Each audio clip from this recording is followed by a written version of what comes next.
Hello, assalamualaikum mga lalabs, mga vayots. Pag-uusapan po natin itong nag-viral o trending sa Pilipinas kanina kung saan ay yung bagong health secretary ng DOH na abay kamakailan lang yung buwan pa lang yata yan siya na nakaupo. Abay pinalitan na naman ni Bongbong Marcos. Sa anong rason? So, ayon dito, basa kayo dyan ha. DOH Secretary accidenting ano ba yan?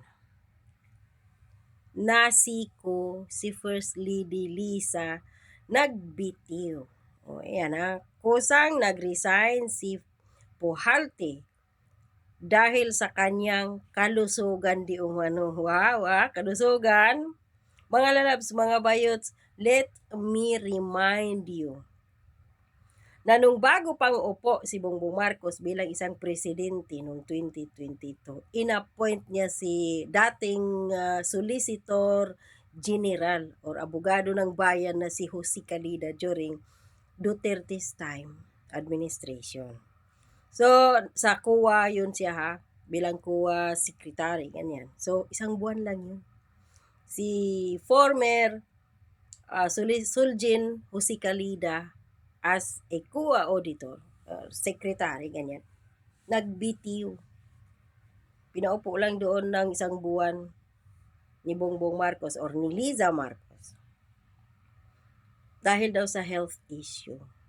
At the same time, ganun din si Attorney Trixie Cruz Angeles bilang isang spokesperson ni Bongbong Marcos. Nakatatlong buwan lang yata si Attorney Trixie. Pinag-resign din at the same time health issue. At ito na naman ngayon. At marami pa yan na nag-resign dyan na health issue. Di ba? Yung sa NBI, yung si Attorney Santiago, di ba? NBI director na napalitan ni Matibag. Parang health issue din yata yun eh. Kaya kusang nag-resign. So ito na naman siya ngayon. So ayon dito sa Ang Balita Ngayon Facebook page, aksidenteng nasiko si First Lady Liza nagbitiw sa pwesto. Ayan nga, nagbitiw si Health Secretary Jose Brix Puhalte Jr. Ang kalihim ng kamakailan ay naging viral matapos aksidenteng masiko sa ulo si First Lady Liza Aranita Marcos sa isang event. Ayon kay Palace Press Officer Impacta Claire Castro, kusang nag-resign si Puhalte dahil sa kanyang kalusugan. Hinako po. It is the same old story like what I have mentioned na few minutes ago. Si Attorney Trixie Cruz Angeles, si dating Soldier Jose Calida. Ganon din health issue. Si Herbosa health issue din. Dahil bakit resign si Herbosa? After niyang ibulgar yung katiwalian sa World Health, yung na nag-donate yata iyon ng pirang malaki. Ang administrasyon ni Bongbong Marcos, parang doon yata iyon sa World Health Organization. Tapos, iyon, nanabuking. Pinag-resign siya. O sino pa yung pinag-resign na health issue?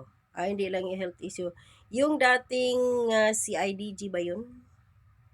Na si Wilkins Villanueva, yung nakahuli sa anak ni Boying Remulla. Matandaan ninyo yun. Na yung sa halos 1 kilong imported na marijuana. Ganun din yun, pinag-resign. Hindi pa yun dapat siya mag-resign na kasi mayroon pa siyang 7 months yata. Pero in advance na siya pinag-resign. Magkusa ko nung nag-resign, no, di ba ha? So ngayon, kalusugan daw ang dahilan. Hindi ang kalusugan. Ang rason number 1 kung bakit pinag-resign ni Palaka Liza Marcos, itong bagong upo pa lang, isang buwan pa yata na si Puhalte, dahil nasiko niya yung pangit na First Lady na mukhang tuyot na luya or tuyot na saging na El Nino. Yan, Liza Marcos. Kaya siya pinag-resign. Kasi nag-trending yun eh. Napahiya ang yung pangit na palakang first lady buong mundo na siko siya.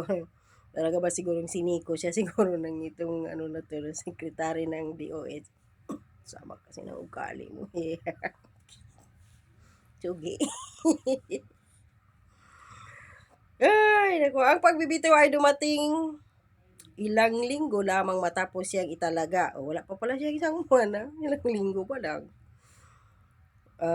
Noong Hulyo at kasunod ng mga reklamong inihain laban sa kanya kabilang ang umano'y pagsusugal sa kasino, ay dagdag na lang to kaso. Gaya lang ito nila ni Marcolita, nila ni Chingo Estrada, at kung sino-sino pa dyan. Dadagdagan na nila ng kaso para madiin ito. Pero yung punot dulo talaga nito, mga lalabs, mga bayot yan. Ang aksidente niyang pagkasiko na hindi naman niya sinadya.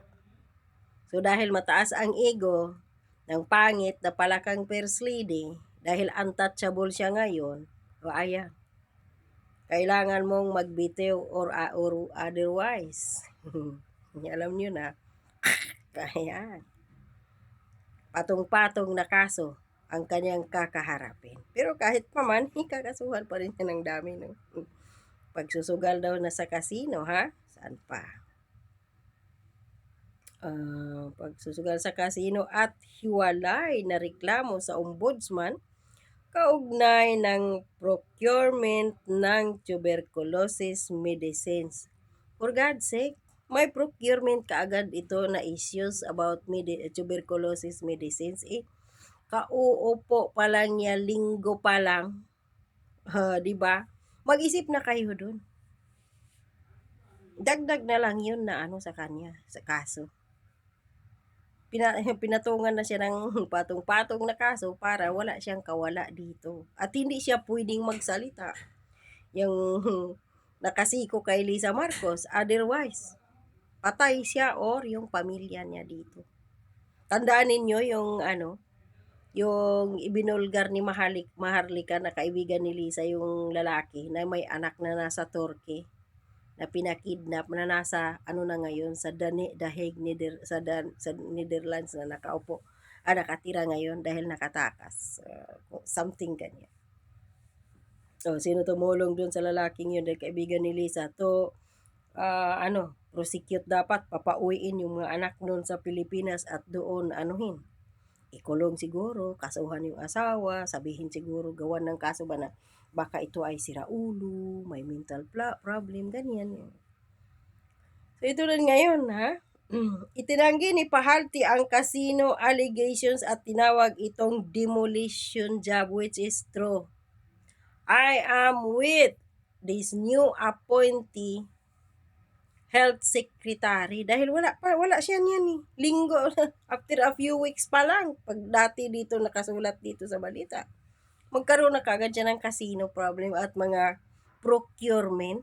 Wala pa yan. Aabutin pa yan ng ilang buwan kung magbili man siya ng magamot para sa tuberculosis. Hindi ura-urada yun. Parang magic.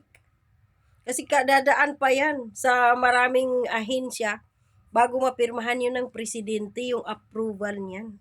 Di ba? So demolition job talaga to. Itinaga naman ni Pangulong Ferdinand Marcos Jr. si Dr. Darwin Mercado bilang bagong kalihim, bagong aso, hindi kalihim. Dahil sa 2027 national budget na may 7.2 trillion pesos, lalagyan na naman ni Marcos ang Department of Health, ang DepEd, hindi na yan sila sa DPWH maglagay dahil nabisto sila sa flood control project na massive corruption at ngayon yung baha sa Pilipinas. Daming basura dyan sa may Baklaran. Yung nagkalunod-lunod, daming namatay, natabunan doon sa Benguet. May babae pa. Ayan, di ba? So, dito yan sa DepEd, sa Department of Health, kung saan-saan ni Marcos ilagay ang mga pira. At doon niya yung kukunin, di ba?